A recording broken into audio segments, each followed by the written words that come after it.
नमस्कार कोष्ठी खबर टीवी आपण स्वागत। आज आम पहुँची तो बगमुड़ा ब्लॉक अंतर्गत जलग्राम पंचायत जोटा कि ओएस 2017 ओएस एग्जाम से चतुर्थ कार्य होता छात्र निखिराम भोईकर ग्राम आज देखा कि से केमी निज ग्राम निज जीवन जीवन बिताई आज निजर यही सफलता पूर्ण ग्राम से आसिक निजर सफलता पाई से निजर कठिन परिश्रम यही ग्राम से स्टार्ट करते आसतु भेटा एवं घरे जाए आम कथबार्ता आज आम सहित अच्छा आम वयस अधिकारी जे कि 2017 एग्जाम देखिए आज निजे से कृतज्ञ होती एवं आज आम सहित कथबार्ता करवा जेहेतु से जड़े दृष्टिहीन होते आज देशर गौरव अर्जन कर निज बगमुड़ा अंचल एमती प्रकार जड़े आम व्यक्ति पाई आम निजक बहुत गर्व अनुभव करें से दृष्टिहीन होते निजर कठिन परिश्रम एवं निजर अंधकार जीवन में लड़े करी आज से आम अंचल आम ये जलग्राम एवं पंचायत बगमुड़ा ब्लॉक रे से आज निजक आलोकित कर तो आज आम कथा कि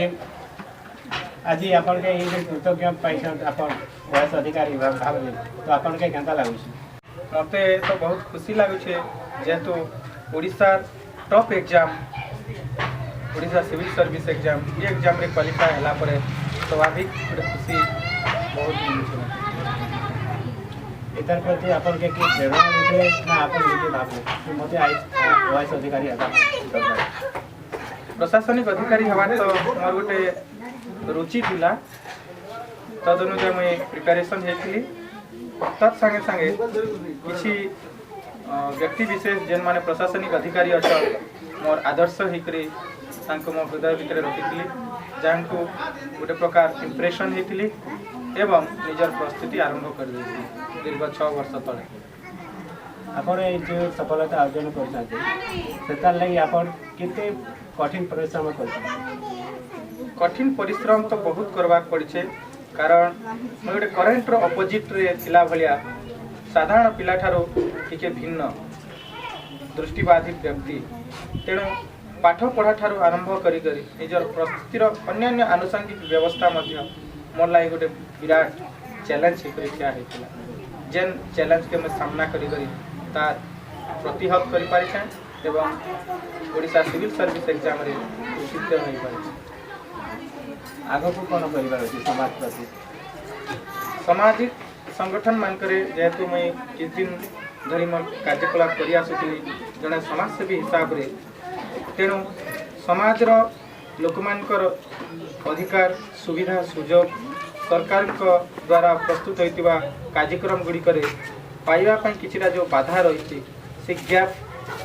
गैप टाक भल भाव में जेहेतु चिन्ह पारी आइडेंटिफाई कर तेणु से गैप सॉर्ट आउट कर लोकों पाखे विकास पहुँचवाई मोर सर्वप्रथम अग्राधिकार भित्ति ध्यान दे तो आप छोट बेलू काना गोटे भाई कि छोट बेलू काना गोटे भाई कि आम अंचल प्रति छोट बेलू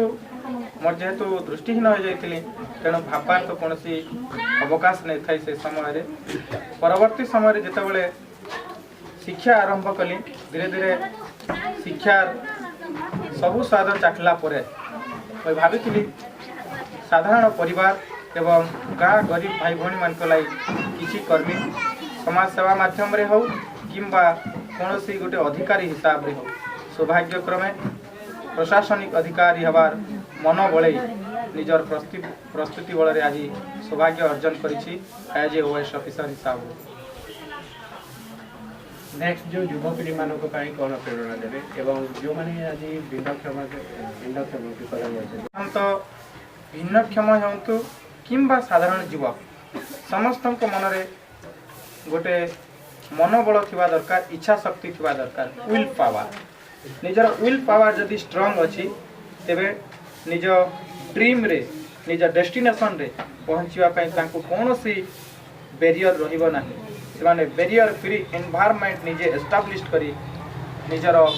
एजुकेशन माध्यम रे निजे प्रस्तुति रखी सफलता शीर्ष में पहुँची पारे। बहुत बहुत धन्यवाद। शिक्षकता पेशा रे थिले मध्य प्रोफेशन रे थिले मध्य मु किछि समय बाहर करी प्राय राति रे 2 घंटा 3 घंटा समय धरी दीर्घ 6 वर्ष अक्लांत परिश्रम करथिली सिविल सर्विस रे क्वालिफाई होवा पे जार फलाफल आज मिली पाछि मते। आगामी दिन में छात्र छात्री का करबे जे सेवन आगे परीक्षा दे पारे आगामी युवबंधु मान को युवपीढ़ी को मु केवल एतिकी आह्वान करी प्रेरणा देवी उत्साह करी ओडिशा प्रशासनिक सेवा अधिकारी परीक्षा रे कृतित्व अर्जन करिया पई सर्वप्रथम निजर मनोबल दृढ़ करने सहित आनुषंगिक विधि व्यवस्था एवं